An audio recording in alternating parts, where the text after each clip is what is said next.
92.2 की आवाज में हो आपका मेजबान अमजद जरीन और प्रोग्राम का नाम है ड्रीमिंग यूथ। जैसा कि आपको मालूम है, इस प्रोग्राम का जो बुनियादी मकसद है वो उन तलबा की रहनुमाई करना है जो कि चाहते हैं कि बाहर के ममालिक में जाए और वहाँ की यूनिवर्सिटीज़ में पढ़े और डिग्रियाँ ले। इस सीरीज़ के हमारे पहले भी कुछ प्रोग्राम्स हो चुके हैं जिसमें हमने चाइना में स्कॉलरशिप के हवाले से, तुर्की के स्कॉलरशिप्स के हवाले से और यूरोपीय यूनियन के जो ममालिक है वहाँ के स्कॉलरशिप के हवाले से हमने बात की है। हमने इस प्रोग्राम में और भी मुख्तलिफ लोगों को जहमत दी है कि वो शिरकत करें, वो लोग जिन्होंने बाहर की यूनिवर्सिटियों से पढ़ा है। तो हमारी कोशिश होती है कि वो लोग आए, हमारे प्रोग्राम में शिरकत करें और वो उन तलबा की रहनुमाई करें जो कि बाहर जाना चाहते हैं, और इस हवाले से वो बात करें कि ये जो फॉरेन स्कॉलरशिप्स होती है इसके रिक्वायरमेंट्स क्या होते हैं और स्टूडेंट्स को किन चीज़ों का ख्याल रखना चाहिए, यानी किन बातों का, कौन से डॉक्यूमेंट्स चाहिए होते हैं, वो किस तरीके से उन्हें तैयार करने चाहिए। तो ये सारी चीज़ें जो है वो ये हम अपने प्रोग्राम में डिस्कस करते हैं और हम अपने मेहमानों से इस हवाले से जानने की कोशिश करते हैं। आज हमारी खुशकिस्मती के हमारे साथ जूम लाइन पे मौजूद है और हमारे प्रोग्राम में शिरकत कर रहे हैं जनाब वकास महमूद साहब, जो कि लेक्चरर है और प्रोग्राम मैनेजर है गिफ्ट यूनिवर्सिटी गुजरांवाला में। तो आज वकास महमूद साहब से हम जानने की कोशिश करेंगे, क्योंकि उनका भी फॉरेन स्कॉलरशिप के हवाले से काफ़ी एक्सपोजर है, उन्होंने भी अमेरिका की एक यूनिवर्सिटी से पढ़ा है। तो उनसे हम जानने की कोशिश करेंगे कि वो क्या समझते हैं कि वो कौन सी बुनियादी गलतियाँ, ये बुनियादी जो चीज़ें हैं वो हमारी तलबा को मद्देनज़र रखनी चाहिए, हमारी तलबा को उनका ख्याल रखना चाहिए, और अगर वो उन बातों पर अमल करे, वो चीज़ें पूरी करी, तो उनका केस थोड़ा स्ट्रांग हो जाता है और उनके चांसेस बढ़ जाते हैं कि उन्हें फॉरेन स्कॉलरशिप्स मिले और वो बाहर के ममालिक में जाकर पढ़े। तो वकास महमूद साहब, thank you very much for joining us. जी थैंक यू अमजद साहब, बहुत शुक्रिया आपका प्रोग्राम में बुलाने के लिए।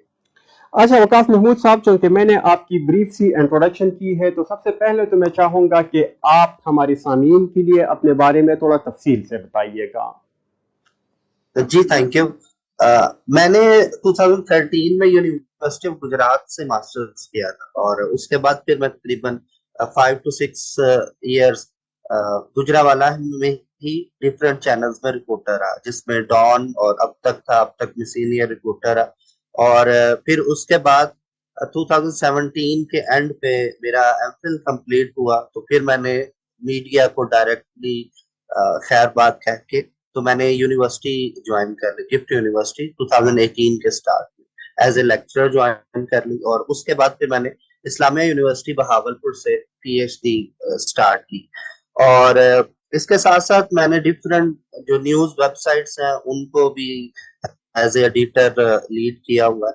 और इसके साथ 2021 के लास्ट में दिसंबर में मैं इरसिप फेलोशिप है एचईसी की तरफ से, उस पे यूनिवर्सिटी ऑफ मिशिगन अमेरिका में मैं 6 मंथ की फेलोशिप पे गया था और ये फंडेड प्रोग्राम था एचईसी की तरफ से।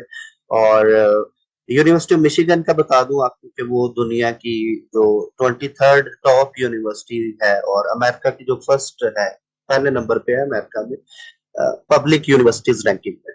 और वहाँ का एक बड़ा शानदार एक्सपोजर रहा। इसके अलावा जो, क्योंकि मेरी फुल डिग्री प्रोग्राम नहीं था ये, लेकिन मैंने बड़े करीब से वहाँ के डिफरेंट कंट्रीज के स्टूडेंट्स को देखा, उनसे बात की कि वो कौन सी चीजें हैं जिसकी वजह से वो लोग स्कॉलरशिप हासिल करते हैं। और वहां पर मैं बहुत से पीएचडी स्टूडेंट से भी मिला जो पाकिस्तानी थे, जिन्होंने स्कॉलरशिप हासिल की और बड़े एक आम से बैकग्राउंड से थे, यानी कोई बहुत बड़ी कोई उनके अंदर स्पेशलिटी नहीं थी। यानी स्पेशलिटी से मुराद ये नहीं कि मैं उनकी कोई इंटेलिजेंस लेवल पे या उस पर बात करूं, मेरे कहने का ये मतलब है कि उनका बैकग्राउंड, हम जिसको हम एलीट बैकग्राउंड कहते हैं वो वाला नहीं था, बिल्कुल मिडिल क्लास से था। बहुत से ऐसे थे जो गवर्नमेंट स्कूल से पढ़े हुए, और मेरी इवन स्कूलिंग कॉलेज सारा गवर्नमेंट स्कूल से है। और कभी भी मैं बहुत बड़े जिन स्कूल्स को या कॉलेजेस को हम आइडियलाइज करते हैं तो वहां से नहीं पड़ा। तो उसके अलावा मेरा एक काफी टाइम मैंने स्पेंड किया इन स्कॉलरशिप्स पे। और लेकिन क्योंकि मैं फुल डिग्री स्कॉलरशिप नहीं ले सका, उसके लिए कोई खास मैंने कोशिश नहीं की। मेन चीज जो जिसपे हमारे स्टूडेंट्स लैग करते हैं, जिसपे मैं भी लैग किया, वो थी कि हम शायद कोशिश नहीं करते। और स्कॉलरशिप एक ऐसी चीज है जो हर उस स्टूडेंट को मिलती है जो कोशिश करता है। और इसके अलावा कुछ रिसर्च का मेरा बैकग्राउंड है, कुछ इंटरनेशनल जो कॉन्फ्रेंसेस के अंदर पेपर प्रेजेंटेशन है के साथ काफी हद तक कॉन्फ्रेंसेस में पार्टिसिपेशन भी किया कर चुका हूँ। उसके साथ एक मीडिया कम्युनिकेशन रिसर्च की एक ऑर्गेनाइजेशन है, IANCR, international association for media and communication research, उसका पाकिस्तान में मैं एम्बेसडर। तो ये मेरा एक बैकग्राउंड था। कुछ रिसर्च एरियाज हैं जिसमें फेक न्यूज है, मिस इन्फॉर्मेशन है, इसी तरह मीडिया इफेक्ट्स ऑन किड्स है। ये कुछ मेरे रिसर्च एरियाज हैं जिन पर मैं अभी काम कर अच्छा वकास साहब, जैसे आपने कहा कि यानी अमेरिका के अंदर आपकी कुछ स्टूडेंट्स के साथ मुलाकात हो गई जिसमें पीएचडी स्टूडेंट्स भी थे, मास्टर्स लेवल के स्टूडेंट्स भी थे, और आपने इसमें एक बात कही कि शायद उनका बैकग्राउंड यानी कोई इतना अच्छा नहीं था, कोई इतने ब्रिलियंट स्टूडेंट्स नहीं थे, आउटस्टैंडिंग नहीं थे, मगर फिर भी उन्हें स्कॉलरशिप मिल चुकी थी और वो वहाँ पढ़ रहे हूँ। थे। तो वैसे ही मैं आपको एक जनरल सी परसेप्शन जो हमारी सोसाइटी के अंदर है, अगर आप स्टूडेंट से पूछे तो उनका ख्याल ये होता है, यानी हर किसी के पास अपनी एक रीजन होती है कि मैं स्कॉलरशिप के लिए अप्लाई नहीं करता, शायद ये बहुत ब्रिलियंट स्टूडेंट्स को मिलती होगी, शायद ये यानी मेरिट का बहुत ज्यादा ख्याल नहीं रखा जाता होगा इसमें, या किसी के साथ कोई और भी रीजन हो सकती है। मगर वो स्टूडेंट्स जो है बड़े टैलेंटेड होते हैं, बड़े अच्छे होते हैं, आउटस्टैंडिंग स्टूडेंट्स होते हैं हमारे, मगर फिर भी वो इस डर की वजह से वो अप्लाई नहीं कर रहे होते स्कॉलरशिप्स के लिए। तो उनके लिए आप क्या कहेंगे और इस चीज को आप किस नजर से देखते हैं? जी बिल्कुल, आपकी बात बिल्कुल ठीक है कि वो शायद यही सोचते हैं कि वो जिनको स्कॉलरशिप मिलती है वो बहुत ब्रिलियंट स्टूडेंट्स होंगे, उनके कुछ सर पे सींग होंगे या कोई शायद पर निकले होंगे, और कोई बड़ा आउटस्टैंडिंग बैकग्राउंड होगा। और मेरा ख्याल है कि मैंने शायद बड़े कम देखे होंगे, इवन आम नॉर्मल लाइफ में भी आप भी इससे एग्री करेंगे कि ज्यादातर हमारी सोसाइटी में मैं किसी को कुछ टारगेट नहीं कर रहा, लेकिन जो कॉमन ऑब्जर्वेशन है उसमें आप देखें कि मोस्टली गोल्ड मेडलिस्ट हमारे कोई इवन एजुकेशनल अचीवमेंट के बाद वो बहुत बड़ी अचीवमेंट नहीं कर सकते। उसकी रीजन ये है कि उनका टारगेट था, वो एक मेहनत करते हैं पूरी गोल्ड मेडल को अचीव करने के लिए, और उसके बाद वो बिल्कुल मेहनत छोड़ देते हैं। पहले नंबर पे तो ये, और मल्टीपल फैक्टर्स होते हैं। और उसके बाद लेकिन जो हमारे पास होते हैं ना, हमारे मिडिल थोड़े से लेवल पे जिनका जीपीए 3 से थोड़ा सा अबव होता है, वो वाले थोड़े से ज्यादा मेरा ख्याल है उनमें पोटेंशियल होता है, और वो इस चीज को समझते हैं कि हमें मेहनत करनी है, और वो कंटिन्यूअसली करते हैं और एट द एंड वो चीजें अचीव करते हैं। और ये ऐसे बहुत से स्टूडेंट भी है डिफरेंट ग्रुप्स के अंदर। मेरी बात भी होती रहती है उनके, मैं पोस्ट देखता रहता हूँ, तो उनका CGPA तकरीबन 2.5 से कुछ ज्यादा था, यानी मिनिमम रिक्वायरमेंट तो 2.5 है, और उनका तकरीबन 2.7 2.6 इतने तक भी था। उसका ही रीजन ये है कि वो किसी वजह से CGPA उस तरह से अचीव नहीं कर सके, एकेडमिक परफॉर्मेंस, क्योंकि एग्जाम आपको पता है कि एक हमारा सेट क्राइटेरिया है, उस पे जो पूरा उतरता है उसके मार्क्स ज्यादा आ जाते हैं, और बाद तो स्टूडेंट्स उस पे पूरा नहीं उतरते। लेकिन इसका ये मतलब नहीं है कि वो शायद उतने ब्रिलियंट नहीं है, ये इसका कतन मतलब, उसका मतलब ये होता है कि वो सेट क्राइटेरिया पे पूरा नहीं उतर रहे, बल्कि उनकी शायद कोई और अचीवमेंट है और कोई और उनमें टैलेंट है। जैसे आपको पता है कि हमारे मैथ कम्युनिकेशन में जो स्टूडेंट्स आते हैं मोस्टली, वो चंद एक होते हैं जो जिन जो रिसर्च वाली साइड पे आते हैं, जिनको पढ़ने लिखने का बहुत ज्यादा शौक होता है। उससे मुराद है कि वो बुक्स वगैरह पढ़ते हैं, बहुत चीजें पढ़ते हैं, लेकिन मोस्टली जो स्टूडेंट्स हैं उनको फील्ड वर्क पसंद होता है, किसी को फोटोग्राफी पसंद है, कुछ ऐसे हैं जिनको प्रैक्टिकल वर्क पे एडिटिंग बहुत पसंद है। तो इसका मतलब है जो एडिटिंग एडिटिंग वाला स्टूडेंट है और जो फोटोग्राफी वाला स्टूडेंट है, वो कोई उसको नोट्स नहीं पसंद, उसको कैमरा उसको दें, वो बेस्ट पिक्चर्स खींच के देगा। ऐसे मेरे पास बहुत स्टूडेंट्स हैं जो जिनका जीपीए भी बड़ा कम है, 3 के थोड़े राउंड अबाउट होगा, मे बी 2.1 2.8 हो, लेकिन वो बड़ी जबरदस्त फोटोग्राफी करते हैं, बहुत अच्छी एडिटिंग करते हैं। आपके पास भी, आपके डिपार्टमेंट में भी ऐसे होंगे, इवन आपके रेडियो में भी कुछ ऐसे स्टूडेंट्स होंगे जिनकी वॉइस बहुत अच्छी है, जिनकी बड़ी जबरदस्त स्क्रिप्ट है, और उनके मार्क्स शायद इतने अच्छे नहीं आते। इसका मतलब है कि उनका माइंड और उनकी पर्सनैलिटी मैच करती है प्रैक्टिकल से। तो अच्छा, अब ये स्टूडेंट्स जब दोनों टाइप के, जो रिसर्च वाले या ये वाले एकेडमिक से ज्यादा अटैच रहने वाले, दोनों पढ़ने लिखने वाले और जो प्रैक्टिकल, ये जब जाते हैं ना स्कॉलरशिप, स्कॉलरशिप का क्राइटेरिया जाहिर है कि एग्जाम से डिफरेंट है। वहाँ मार्किंग पॉइंट्स उस तरह से नहीं है जिस तरह हमारे एग्जाम स्ट्रक्चर में होता है। उसमें मेन चीज आती है कि आपकी एप्लीकेशन और आपकी डॉक्यूमेंटेशन क्या है, आप दूसरे को कन्विंस किस तरह करते हैं, और अपने आप के बारे में अपने आप को प्रेजेंट किस तरह करते हैं कि आपके अंदर ये क्वालिटी है। अगर बाकी 100 स्टूडेंट्स ने अप्लाई किया है, लेकिन आपके अंदर कोई ऐसी एक क्वालिटी है, आपकी कोई राइटिंग स्किल अच्छी है, आपकी कोई आइडिया आप बहुत अच्छा प्रेजेंट कर सकते हैं, आपकी कोई इनोवेशन है आपके अंदर, आपने बस उसको कन्विंस करना है। जैसे ही किसी भी स्कॉलरशिप जिन्होंने भी ऑफर किया है, उनको आप अगर कन्विंस कर लेते हैं, तो इसका मतलब है कि वो फिर आपकी कोई चीज नहीं देखेंगे, वो कोई चीज नहीं आपकी देखेंगे, आपको सिर्फ उस एक पॉइंट पर वो स्कॉलरशिप देंगे। वो नहीं देखते कि आपका बैकग्राउंड क्या है, आपका आपका जो अ, आपके रिसर्च इंटरेस्ट क्या है, ये चंद एक चीजें देखेंगे कि आप क्या उन उनका जो क्राइटेरिया उसको आप मीट कर रहे हैं। आपकी एप्लीकेशन जब जैसे ही वो मीट करेगी, तो वो आपको कर, आपको सुनकर हैरानगी होगी कि यूनिवर्सिटी ऑफ मिशिगन में मेरा 6 मंथ था और मेरे पास उनका एक भी एकेडमिक डॉक्यूमेंट नहीं है। यानी इवन इस तरह का एक डॉक्यूमेंट भी नहीं है जिससे वो उनको ये यकीन हो, क्योंकि वो एक ना रिसर्च फेलोशिप थी, होता उसमें ये है कि आपने एक एडवाइजर ढूंढना है और वो एडवाइजर से आपने एक्सेप्टेंस लेनी है, एचईसी आपको फंड करेगा, आप जाके उसके अंडर 6 मंथ के लिए अपने रिसर्च को इम्प्रूव करते हैं, और उसके साथ आप तकरीबन 6 मंथ अपनी रिसर्च को भी इम्प्रूव करते हैं और वहाँ के जो कल्चर है उसको भी देखते हैं लोग। तो आपको सुनकर हैरानगी होगी कि मेरा प्रोफेसर यूनिवर्सिटी मिशिगन मेरे एक भी डॉक्यूमेंट के बारे में नहीं जानती, मेरे बैकग्राउंड, उन्होंने सिर्फ ट्रस्ट किया है जो मैंने डॉक्यूमेंट एचईसी को सबमिट करवाया। और उनको उन्होंने कभी नहीं पूछा मेरे मार्क्स कितने हैं, बैकग्राउंड क्या है, किसी चीज से के बारे में वो कुछ नहीं पूछते।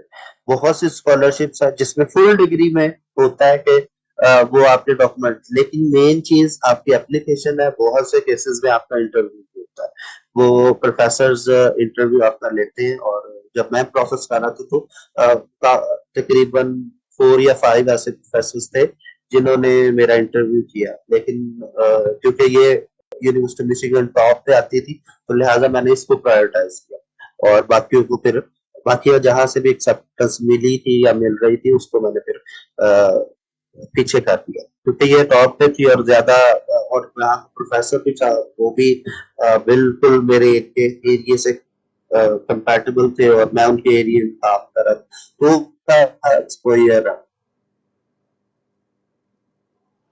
अच्छा वका साहब, ये बताइएगा कि कौन सी वो बुनियादी या मेन गलतियां है जो जो कि पाकिस्तानी स्टूडेंट्स करते हैं जब वो फॉरेन यूनिवर्सिटीज़ में अप्लाई करते हैं, और उन गलतियों की वजह से उनका केस जो है वो बड़ा कमज़ोर हो जाता है और वो स्कॉलरशिप्स का जो मौका उन्हें मिला हुआ होता है वो लूज़ कर जाते हैं, यानी वो विन नहीं कर पाते स्कॉलरशिप्स जो है।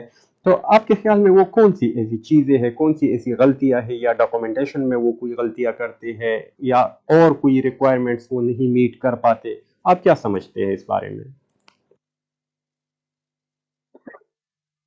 जी जाहिर साहब, हम पहले नंबर पे तो मैंने जैसे अभी पहले बताया था कि कोशिश नहीं करते।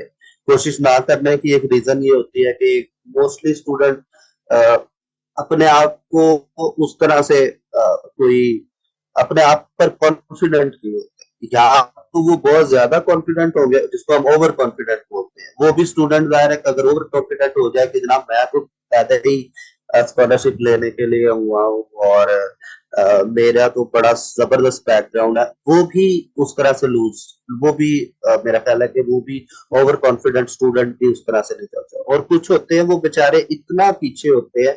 अब पीछे रहने की वजह क्या है, वो अपने पेरेंट्स से या अपने दोस्तों से बात करता है तो वो उसको क्लियरली कह देते हैं कि यार तुम्हारी, मैं पंजाबी में कहता तेरा मुंह ही नहीं हो स्कॉलरशिप वाला, जिस तरह वो कह रहे, ये क्लियरली सुनने पे आता है, ये मैं तो अपने पास से नहीं कह रहा। और वो साफ भी कह रहे कि आपका तो शक्ल ही नहीं है स्कॉलरशिप वाली। और वो यानी कुछ फ्रेंड्स डिग्रेड करेंगे, कुछ रिलेटिव्स करेंगे, कुछ पेरेंट्स करेंगे। और जब वो यूनिवर्सिटी में चला जाता है, अगर उसके टीचर्स उसके लिए सपोर्टिव नहीं है, ये पाकिस्तान में टीचर्स का भी एक गलती है कि वो उस तरह से स्टूडेंट्स को, वैसे तो कहते हैं कि हम, हालांकि मैं खुद टीचर हूँ, लेकिन हम लोग बड़े फख्र से कहते हैं कि जनाब हमें हमारे दीन ने उस बाप का रुतबा दिया। और लेकिन जब हम शफकत करने पे आते हैं तो हम, मेरा ख्याल है कि हम वो बाप वाला करेक्टर पर पूरा नहीं उतरते। हम स्टूडेंट्स को उस तरह से गाइड नहीं कर पाते जिस जिसकी उसको जरूरत होती है। हमारे स्टूडेंट्स को ना ज्यादा, मेरा ख्याल है गाइडेंस से ज्यादा मोटिवेशन की जरूरत है यार। Yes you can do it. हम आसानी से उसको कह सकते हैं कि यार तुम कर सकते हो, कोशिश करो। हाँ, उसको कुछ रियलिटीज हम बता सकते हैं, लेकिन उसको अब ये मोटिवेशन, उसको अब जब वो मोटिवेशन नहीं मिलती तो वो खुद वो एक तरह से ना, जिसको हम कहते हैं कि वो फियर पे चला जाता है, वो पीछे डर, वो उसलिए वो कोशिश नहीं कर पाता। एक रीजन कोशिश ना करने की, दूसरे और बाकी एटीट्यूड बहुत सारे होते हैं। फिर हम दूसरों पर रिलाय बहुत ज्यादा करते हैं कि दूसरा मेरा फॉर्म फिल कर दे, दूसरा मुझे लेटर लेटर लिख के दे दे, कोई टीचर मुझे लिख के दे दे, कहीं से बना बनाया स्क्रिप्ट आ जाए। अब ये सारी रीजन है कोशिश ना करने की। अब वो कोशिश करना नहीं चाहता तो इसलिए वो एक तरह से स्लीप मोड में चला जाता है। वो कहता है बस ठीक है, किसी ग्रुप से हम लेटर उठा लेंगे, कहीं से कोई एप्लीकेशन उठा लेंगे, कहीं से कुछ उठा लेंगे, कहीं से कुछ उठा के, तो मिल मिला के तो एक वो पैकेज करके तो हम सबमिट करवा देंगे। और दूसरी रीजन ये है कि हम हमेशा कोशिश करते हैं कि जनाब एक ही स्कॉलरशिप पे जिंदगी में अप्लाई किया और उसी को हम, वही हमारी पायलट स्टडी होती है कि हम एक अप्लाई कर लिया, अगर वो नहीं मिली तो इसका मतलब है कि हमें नहीं मिल सकती, हम ये अज्यूम कर लेते हैं कि हमें नहीं मिल सकती। तो मेरा ख्याल है कि हमें हमारे पहले नंबर पे स्टूडेंट्स को ये समझना चाहिए कि स्कॉलरशिप कोई अ, एक दिन का या 6 माह का प्रोसेस, 6 माह का तो हो सकता है, ये कोई महीने में नहीं है कि आप वो एप्लीकेशन भेजे और वहां से वो फौरन आपको कहे कि जनाब पासपोर्ट लेके फौरन एम्बेसी पहुंचो और वो आपको स्टैंप लगा के कहे कि जनाब ये लो पकड़ो पैसे आ। इस तरह नहीं है, बल्कि आपको मल्टीपल स्कॉलरशिप्स पर अप्लाई करना पड़ता है। मेरा ख्याल है कि स्टूडेंट्स को हर स्कॉलरशिप की लिस्ट बनानी चाहिए, उसके बाद उसकी क्या रिक्वायरमेंट्स है उसको पूरा करे, कहाँ पर वो मीट करता है वहां पर वो अप्लाई करे टारगेट करने के बाद। अब ये उनको जहन में रखना चाहिए कि ये तकरीबन 6 मंथ से लेके 1 ईयर का प्रोसेस, 6 मंथ से 1 ईयर तक, जब आप पूरे इंटरेस्ट के साथ जब आप करते हैं अप्लाई, तब ये तकरीबन इतना लंबा प्रोसेस है। वरना मे बी इससे कम भी हो सकता है अगर आप सारी चीजें आपकी स्मूथली चल रही। जाहिर है कि उसमें आप एप्लीकेशन भेजेंगे, वो रिव्यू में जाएगी, फिर मे बी कोई गलती निकले वो आपको ठीक करने को बोले, या नहीं बोलते तो आपको नेक्स्ट स्कॉलरशिप पे जाना पड़ेगा। अगर आपने एक्सेप्टेंस लेनी है किसी प्रोफेसर से जो पीएचडी लेवल पर जरूरी होती है, बाद तक मास्टर्स में भी जरूरी होती है, तो वो आपका इंटरव्यू करेगा, वो आपको मे बी कोई आपको पहले ना कर दे फिर हाँ करेगा, इस तरह के यानी मुख्तलिफ प्रोसेस है, तो आपको कंटिन्यू। लेकिन इस 1 ईयर की सख्त मेहनत का आपको फल क्या मिलेगा? फल ये मिलेगा कि आपको फेलोशिप मिल जाएगी। फेलोशिप का ये मतलब है कि हम, हमारा एक तो 70-80 लाख रुपया बच गया जो हम अपने वालिद का प्लाट बेच के या उसकी साल की जमा पूंजी। अब हमारे माइंड में स्टूडेंट्स के क्या होता है कि हम बाप से 70 लाख लेंगे और वो सारी कैलकुलेशन कर लेगा कि 70 लाख में मैंने जनाब वहां पे इतने घंटे टैक्सी चलानी, इतने घंटे मजदूरी करनी, नहीं है, और 70 लाख मैं 2 साल में बाप का वापस भी कर दूंगा, और मैं इस या साल में वापस कर दूंगा, तो मैं इस काबिल हो जाऊंगा कि मैं आहिस्ता आहिस्ता। तो उस ऐसे स्टूडेंट जो घर से पैसे लेके गए हैं, वो जाहिर है कि उसने वहां पे फीस भी देनी है, सारे मामला दूसरे भी उसने देखने हैं, तो वो स्टूडेंट कभी भी पढ़ नहीं सकता वहां, क्योंकि वहां पे आपको पता है कि थोड़ी सी मुश्किल होती है, वो काफी मुश्किल होती है, काफी डिफरेंट होती है। मुश्किल तो नहीं खैर होती, लेकिन डिफरेंट होती है स्टडी।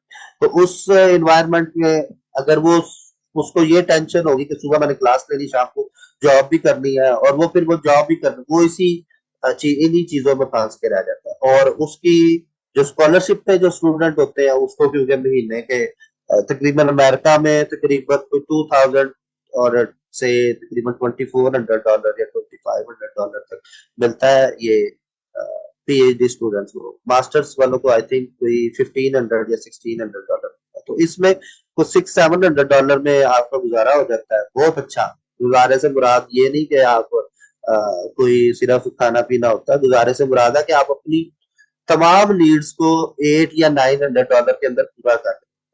नीड से मुराद है कि आपके पास जो आपने आईफोन परचेज करना है, जो आपने लैपटॉप परचेज करने हैं, जो आपको गैजेट्स की जरूरत है, जो बुक्स की जरूरत है, वो सारी इसके अंदर पूरी होगी।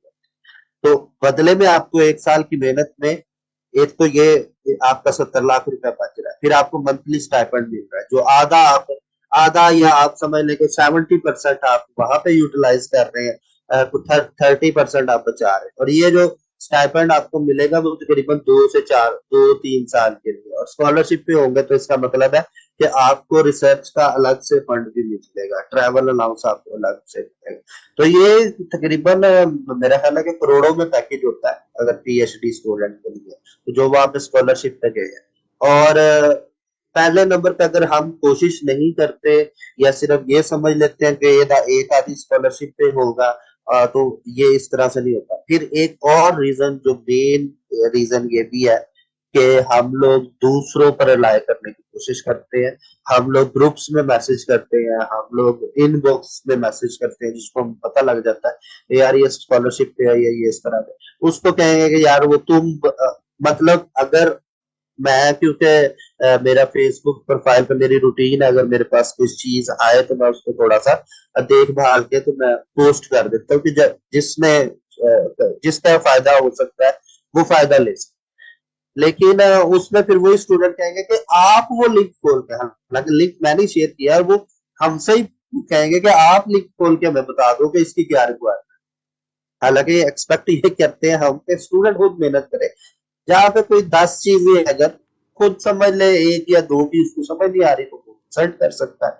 लेकिन वो कहेगा कि 10 की 10 आप ही चीजें बताएं, आप ही हमें करके दें। और फिर एक शायद ये भी होता है कि स्कॉलरशिप हम किसी को पैसे देंगे तो स्कॉलरशिप मिल जाएगी किसी कंसल्टेंट से, तो ऐसा नहीं होता। स्टूडेंट को खुद एक चीज याद रखे कि स्टूडेंट को ये रियलाइज करना चाहिए कि गलत एप्लीकेशन लिख लेगा अपना, गलत थोड़ी सी हो सकती है, लेकिन कॉपी पेस्ट नहीं करनी चाहिए।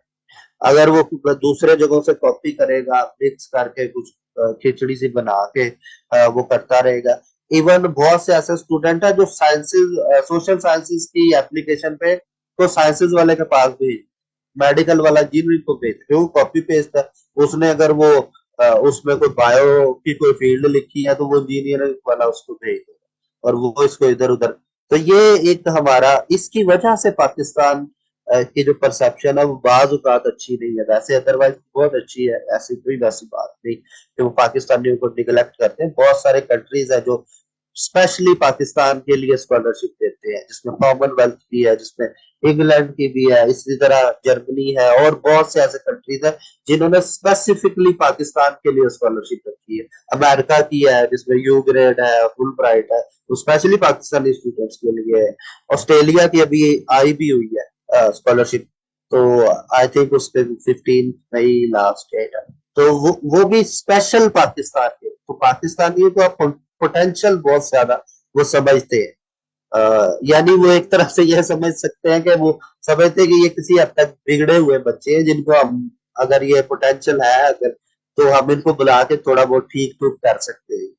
तो ऐसी बात नहीं कि वो इनको कोई ऐसा मसला है या पाकिस्तान में वो बहुत ज्यादा मुश्किल है। इंडिया का स्ट्रक्चर हमसे बेहतर है, वो स्पोर्टिव उनका एनवायरनमेंट है, वो बहुत ज्यादा अचीव भी करते हैं। फिर जिन स्टूडेंट्स को मिल जाती है स्कॉलरशिप, वो आगे भी बहुत से स्टूडेंट करते भी है इस तरह से, तो आगे भी उसको हेल्प आउट करते रहे, अपने फ्रेंड्स की हेल्प करें, दूसरों की हेल्प करें, सपोर्ट करने की कोशिश करें, तो मेरा ख्याल है कि हमारे स्टूडेंट्स अचीव कर सकते हैं।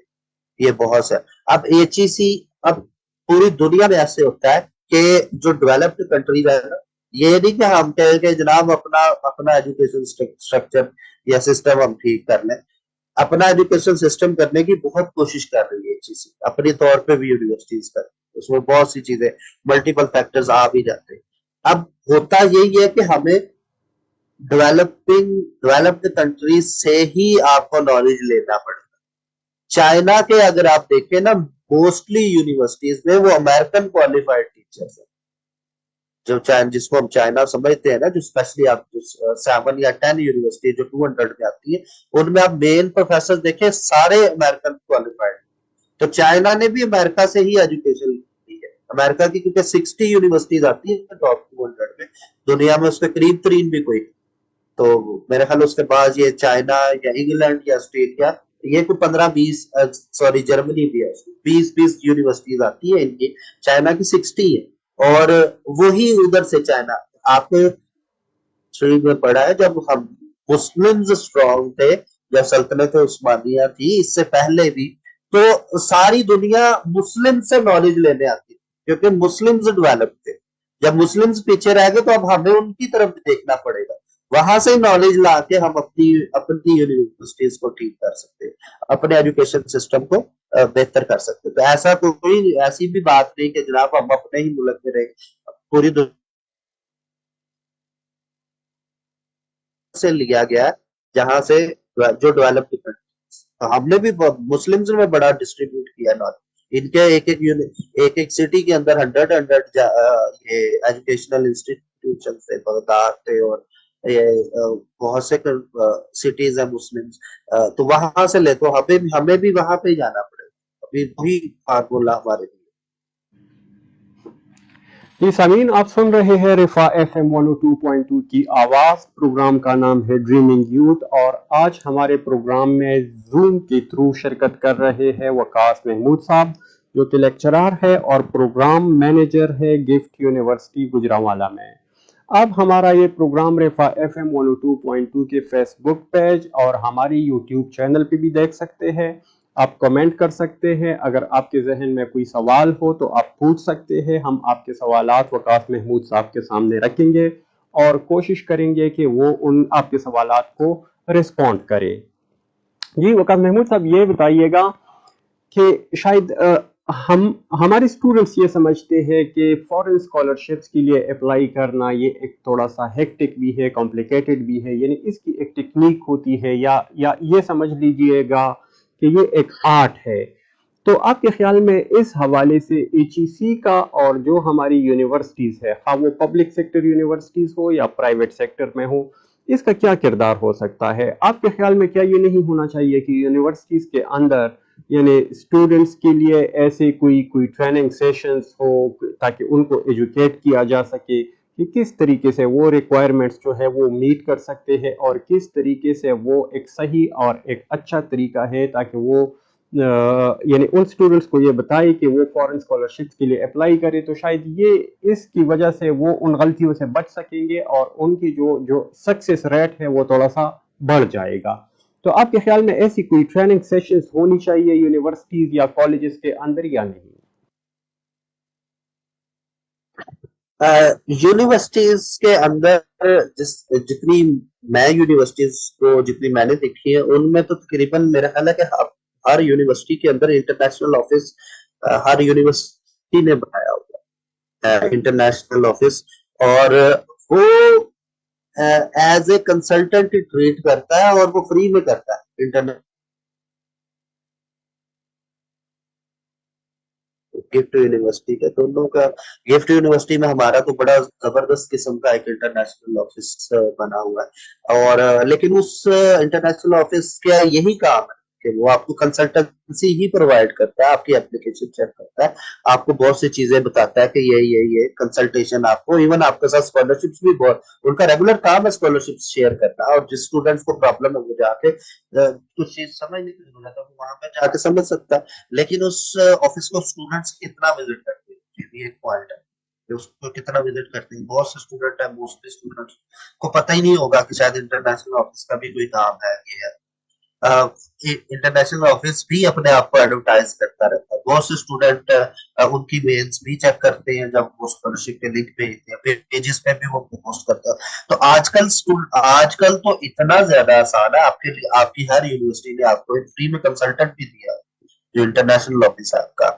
उसके अलावा पहले दौर में होता था कि लिंक्स ढूंढना वो बड़े मुश्किल होते थे, अब तो आप वो मुख्तलिफ फेसबुक ग्रुप्स भी यूज कर रहे हैं। अब मेरे पास अगर कुछ लिंक्स आते हैं तो वो फेसबुक ग्रुप से ही आते हैं, वहां से स्टूडेंट पोस्ट करते हैं, पोस्ट बड़े बड़े जबरदस्त बनते हैं, लाखों में उनके मेंबर्स है, वहां पे हर सोल्यूशन आपको प्रोवाइड करते हैं। तो ये फेसबुक ग्रुप्स ज्वाइन करें, वहां पे आप हेल्प आउट करें, लेकिन वो ही चीजें कि इस तरह के क्वेश्चन ना करें उनसे कि जनाब इस लिंक को ओपन करके बता दें, इसकी रिक्वायरमेंट क्या है, इसका लिंक क्या है। वहां पे अगर सिर्फ स्कॉलरशिप का नाम आ जाता है, जैसे फुल ब्राइट का नाम, सिर्फ वो एक स्टूडेंट को इतना ही पोस्ट कर देता है कि जनाब फुल ब्राइट जो स्कॉलरशिप है वो ओपन हो चुकी है और उसकी लास्ट डेट, जैसे फॉर एग्जांपल वो कह देती है कि 30 अप्रैल, वो कहता है जनाब इधर। अब स्टूडेंट का वहां पे ये सवाल नहीं बनता कि उसको आप इनबॉक्स पे जाके या वहां कमेंट करता रहे कि जनाब इसका लिंक दे देंगे, गूगल से आप हर चीज मिल जाती। फिर टेक्नोलॉजी को थोड़ा सा इसमें बहुत ज्यादा यूटिलाइज करें, गूगल को आप बार बार सर्च करें, फिर हर स्पेसिफिक स्कॉलरशिप के लिए ग्रुप्स बने। एक तो मल्टीपल जो बाकी जनरल ग्रुप्स है स्कॉलरशिप के, वो आप जरूर ज्वाइन करें। फेसबुक इसमें बहुत ज्यादा हेल्प, फेसबुक पे आप करें। उसके बाद जिस इवन छोटे छोटे फॉर्म फिल करने के लिए भी स्टूडेंट्स ने वीडियोस बनाई हुई है यूट्यूब पे, जैसे एम्बेसी फॉर्म, वीजा फॉर्म है, स्कॉलरशिप फॉर्म है, हर स्कॉलरशिप के लिए हर चीज आपको यूट्यूब पे मिल जाएगी, वहां से आप हेल्प ले लें अपने तौर पे। फिर अपने यानी वो जो बता रहा है कि जनाब ये रिक्वायरमेंट्स होनी चाहिए, फिर आप अपने तौर पे उन रिक्वायरमेंट्स को पूरा करें। रेफरेंस लेटर चाहिए होते हैं, रेफरेंस लेटर लें अपने टीचर से। और उसके अलावा यूनिवर्सिटी की जो भी रिक्वायरमेंट है उन डॉक्यूमेंट्स को, कुछ डॉक्यूमेंट्स हैं जो जनरल डॉक्यूमेंट्स होते हैं जो हर फेलोशिप में, दुनिया के हर फेलोशिप में, हर स्कॉलरशिप में चाहिए। इसी तरह इंटर्नशिप बहुत ज्यादा आती है, ये मैंने इंडियन स्टूडेंट्स को वहां पे देखा था कि ये इंटर्नशिप्स भी प्रोफेसर देते हैं, यूनिवर्सिटीज देती है, वो 3 मंथ की होती है, 1 मंथ 2 मंथ। उनमें अप्लाई करें अगर आपके अंदर कुछ क्रिएटिव वर्क है और आप उनकी रिक्वायरमेंट को पूरा करते हैं। जैसे किसी को डाटा एनालिसिस पे किसी को स्टूडेंट चाहिए तो आप उनको कहें, अगर आपको कुछ सॉफ्टवेयर आते हैं तो आप उनको कह सकते हैं जनाब आपको आप में ये क्वालिटी है। अब जब एक दफा आपकी कोई इस तरह का एक्सपोजर हो जाता है, इंटर्नशिप में चले जाते हैं, महीने 2 महीने 3 महीने की इंटर्नशिप्स के लिए, उसमें आप पूरा अप्लाई करें, जैसे ही आप चले जाते हैं तो वही जनाब आप वो फिर आपके लिए दरवाजे खुल जाते हैं, वहीं से आप फुल डिग्री में भी चले जाते हैं। ये बीएस के बाद भी आती है और मास्टर्स के बाद भी ये इंटर्नशिप्स आती है।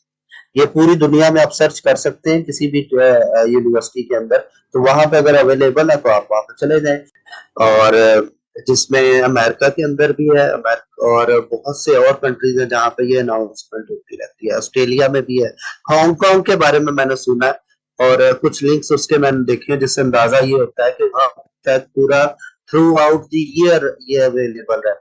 शायद हांगकांग उसको प्रमोट करता है और अच्छे खासे पैसे देता है। जब ये इवन यूरोप के बहुत से कंट्रीज हैं, बहुत सी यूनिवर्सिटीज है जो इसको अप्रिशिएट करती है, वो स्टूडेंट्स को 3 मंथ के लिए 15 बाज कुछ इनके समर स्कूल होते हैं जो 15 डेज या 1 मंथ के लिए होते हैं, और उसके अलावा जो इंटर्नशिप्स है वो तकरीबन 3-4 मंथ तक जाती हैं, और वो वहां पर आप जा सकते हैं। जब ये इंटर्नशिप मिल जाती है तो इसका मतलब है कि आपका एक दफा जब आपका फॉरेन एक्सपोजर हो जाता है तो जो आपके स्कॉलरशिप के चांसेस हैं, जो पहले समझ लें कि आप 30% है, तो वो बाद में 70% या 80% को क्रॉस कर जाते हैं। जब आप एक दफा इस तरह की चीज, तो ये इंडियन स्टूडेंट्स उसमें बहुत सारे मैंने देखे हैं, और वहां पे मैं मिला भी था कुछ स्टूडेंट से जो एज ए इंटर्नशिप आए थे किसी यूनिवर्सिटी में, और वहां से ही उनको नेक्स्ट यूनिवर्सिटी में मिल गया एडमिशन। और बहुत सी ऐसी यूनिवर्सिटीज हैं जो आपको कुछ समर स्कूल्स भी ऑफर करती है, जो वहां पर भी आप अप्लाई कर सकते हैं। तो ये मल्टीपल तरीके हैं जिससे आप स्कॉलरशिप को अचीव कर सकते हैं। अच्छा, एक पॉइंट जो मैं यहाँ पे कहूंगा कि जो अपॉर्चुनिटी है वो ये, आप ना देखें कि आपने इस चीज को टारगेट किया है और बाकी जो 4-5 अपॉर्चुनिटीज आप उसको साइड लाइन कर रहे हैं, बल्कि आपको जो फर्स्ट सबसे पहले प्रायोरिटी पे आपको जो चीज मिलती है आप उसको अचीव कर रहे हैं। बाज बहुत से स्टूडेंट्स के माइंड में है कि जनाब चाइना की यूनिवर्सिटीज में हमने नहीं जाना, इंडोनेशिया में नहीं जाना, थाईलैंड में नहीं जाना, मलेशिया, जिस कंट्री की भी स्कॉलरशिप मिलती है वहां पे चले जाए। बहुत से स्टूडेंट्स है जो कहते हैं जनाब यूरोप और अमेरिका में या ऑस्ट्रेलिया में जाना है, इंग्लैंड में जाना है, और किसी कंट्री में। इवन अब तो इंजीनियरिंग और मेडिकल वालों को तो ये समझ लें कि सऊदी अरेबिया ही की यूनिवर्सिटीज ही बहुत जल्दी आपको पिक कर लेती है, और उनका स्टाइपेंड भी बहुत ही ज्यादा है।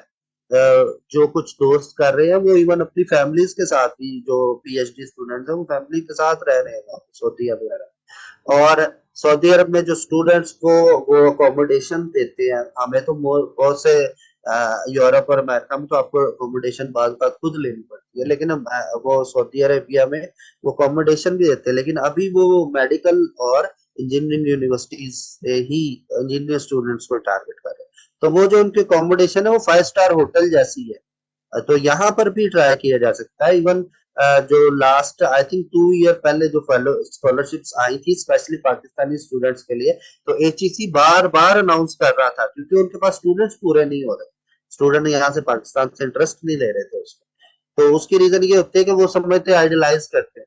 जिस जगह पे भी आपको स्कॉलरशिप मिल जाए, जब आपके प्रोफाइल में एक स्कॉलरशिप ऐड हो जाती है तो मल्टीपल दूसरी खुद ब खुद मिल जाती है। जब आपको मास्टर्स ऐड हो जाता है तो इसका मतलब आप पीएचडी आसानी से कर सकते हैं। और जब आप स्कॉलरशिप कर आप डिग्री करते हैं तो बाहर किसी भी कंट्री में आप फुल टाइम जॉब, आपको बड़ी जबरदस्त किस्म की जॉब मिल सकती है वहां पे आसानी से। अच्छा अवकाश महमूद साहब, चूंकि हमारी प्रोग्राम का वक्त खत्म हो रहा है, इसलिए आखिर में मैं आपसे ये पूछना चाहूँगा कि आपका अगर कोई मैसेज हो जो आप उन स्टूडेंट्स को देना चाहते हो जो कि बाहर के ममालिक में जाकर स्कॉलरशिप पे पढ़ना चाहते हो, तो आप क्या कहेंगे उनके लिए? पहले नंबर पे तो मैं सिर्फ दो बातें करूंगा, जिसमें पहले नंबर पे तो ये है कि जब अगर आप स्कॉलरशिप अचीव करना चाहते हैं तो सीरियस होके करो, सीरियसनेस दिखाएं और अपनी कोई डिटर्मिनेशन दिखाएं कि आपने इसको अचीव करना है। और ये नहीं कि सिर्फ ऐसे ही बस ना इधर उधर से कर लिया। और ये आपको माइंड में होना चाहिए कि आपने अपनी फैमिली के 70-80 लाख रुपए बचा के अपने पाँव पे खुद खड़े होना। जब ये चीज होगी तो आप उसको मेहनत से इसको करेंगे। तो एक चीज तो ये, दूसरे नंबर पे ये कि जब आप अप्लाई कर रहे होते हैं तो आप ये देखें कि आप अपने कंट्री को और अपनी सोसाइटी को रिप्रेजेंट कर रहे हैं। अगर आप कोई डॉक्यूमेंट्स के अंदर हेरा फेरी करेंगे तो उस प्रोफेसर का क्या जाएगा? आप एक तो अपना नुकसान भी कर रहे हैं और अपने बाद भी कितने स्टूडेंट्स को नुकसान कर रहे हैं। इस तरह के मैंने केसेस देखे हैं जो क्या किया है जनाब, स्टूडेंट्स ने स्टूडेंट तो वहां पे चले गए, यूनिवर्सिटीज के अंदर नहीं गए, तो वो क्या कहते हैं, वो कहते हैं कि जनाब इस कंट्री के या इस जगह के स्टूडेंट्स को बैन कर दो। और ये होता है इस तरह से, वो कहते हैं जनाब इंडियन स्टूडेंट्स इस तरह के हैं। वो एक आधे स्टूडेंट की पाकिस्तानी स्टूडेंट इस तरह के हैं या बहुत से बाकी कंट्रीज, उनकी तो आदत ही ऐसा ही है, पाकिस्तानी नॉन सीरियस होते हैं तो जी पाकिस्तानी को कॉपी पेस्ट करते हैं। वो होता ये नहीं कि सारे करते हैं, एक बंदे की गलती की वजह से वो क्या करते हैं कि वो पूरा मतलब कोई वो टैग लगा देते हैं कि जनाब ये इस जगह किस तरह। तो ये दो काम न करें, आप मल्टीपल तरीके से कोशिश बहरहाल करते रहे, लेकिन ये काम ना करें, क्योंकि वो फिर कहेंगे कि जनाब ये पाकिस्तानी ऐसे ही। तो कम से कम आप एज ए इन्वेस्टर काम करें, अपने डॉक्यूमेंट्स के लिए मेहनत करें। वो कहें कि यार इसका चलो बैकग्राउंड नहीं, इसको इवन इस तरह के भी जो कहते हैं कि यार कोई बात नहीं, इसको इंग्लिश नहीं आती या इसको कोई लैंग्वेज का मसला, कोई मसला नहीं, हमारी भी कोई बहुत अच्छी नहीं है वैसे ही बस। लेकिन ये है कि उन्होंने ये चीज देखा कि नहीं यार, इसके अंदर थोड़ा सा टैलेंट है, ये थोड़ा सा लर्न करना चाह रहा है, इसके अंदर थोड़ी सी क्यूरियोसिटी है, वो फिर आपको पिक कर दे। Thank you. जी sir, thank you very much once again for joining us. Thank you sir. जी सामीन, प्रोग्राम ड्रीमिंग यूथ आपने सुना। आज हमारे साथ प्रोग्राम में मौजूद थे वकास महमूद साहब, जो कि लेक्चरर है और प्रोग्राम मैनेजर है गिफ्ट यूनिवर्सिटी गुजरांवाला में। उन्होंने जो स्कॉलरशिप की जनरल रिक्वायरमेंट्स होती है, कौन कौन सी चीज़ें आपको पूरी करनी चाहिए, कौन कौन सी बातों का और कौन कौन सी डॉक्यूमेंट्स का आपको ख्याल रखना चाहिए, इसके हवाले से हमारी उनसे तफसीली बातचीत हुई है। स्टूडियो इंजीनियर वाजिद महमूद के साथ अपने मेज़बान अमजद ज़रीन को इजाज़त दीजिए। अल्लाह हाफ़िज़।